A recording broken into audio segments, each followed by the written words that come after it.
A lengthy roadwork process is apparently smoothed over with cash. A demolition company in the way of the MLK Expressway project has finally settled with VDOT. We reported this in January, and here we are 7 months later. Andy Fox has been following this story since the beginning. And Andy, this is a pretty hefty check. It is a hefty check, and it's also our dedication to continue following stories like this, that we've been following it for so many months, and finally the owner of this property has the deal he wants from VDOT.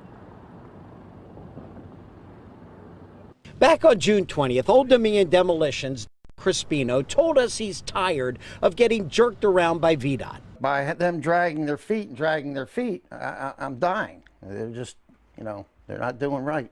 For 2 years, Crispino's been fighting VDOT for fair compensation of his land. They only wanted to pay for the part they needed to build a bridge from the Martin Luther King Expressway to 264, cutting through the middle of Crispino's property, leaving behind worthless property on either side. Andy, it would be like if I cut the bottom of this tie off and said I'm only going to use the bottom, so I'm just going to pay you the $2 that I measured the bottom was worth.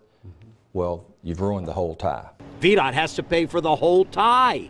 And following our reports, Waldo says VDOT got the message that fair is fair. Watching our report, Secretary of Transportation Aubrey Lane. He told us he saw that on television. So I have to believe that when the public knows what's going on, that's good for government. In an agreement approved last Friday, VDOT's first offer of $125,607 is listed for the part they wanted. And below that, the new payoff for Crispino of $925,000, almost 9 times what he was first offered. How can there be that disparity?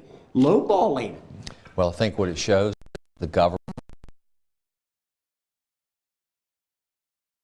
brought it to their attention. We showed them that it wasn't right. Crispino also gets quicker reimbursements for moving expenses. And get this, he gets to keep the land that VDOT doesn't want. In the end, Waldo says Dan Crispino gave us all a civics lesson. You can fight City Hall, you can fight the government, and that the only way that you'll get justice is to stand up for it, and you have to fight for it.